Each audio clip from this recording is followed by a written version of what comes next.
Today we're talking about acupuncture and its role in vitro fertilization as laid out in this article appearing in the Journal of the American Medical Association. Is acupuncture pseudoscientific woo or a valuable weapon in our therapeutic armamentarium? As always, we should start with biologic plausibility. Is it biologically plausible that acupuncture should increase the live birth rate in women undergoing IVF? Well, it depends what you mean by acupuncture.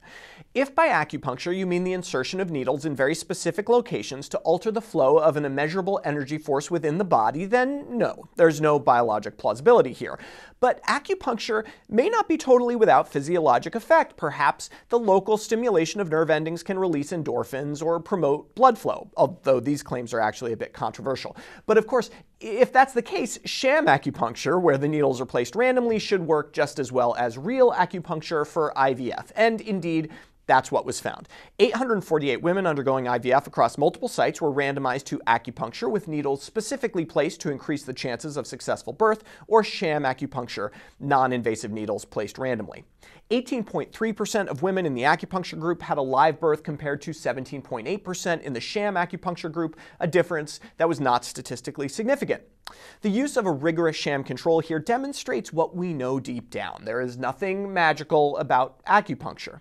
This is not to say it's without value. As a clinical researcher, when I look at an acupuncture study, the first thing I think of is co-intervention bias. Acupuncture is so much more than the sticking of needles into specific locations. It's a quiet room, soft music, a compassionate therapist, and human touch. These are all things that might be really beneficial. But the JAMA study brings up one new wrinkle. The real acupuncture group had more adverse events than the sham group, mostly bruising and pain at the needle sites.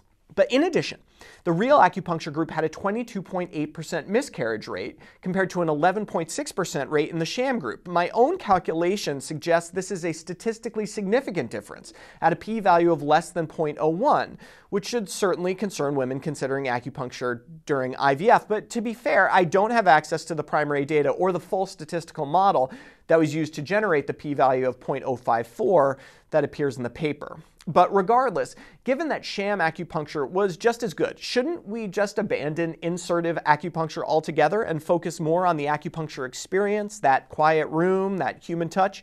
After all, the evidence suggests that that's really the point. For MedPage Today, I'm Perry Wilson.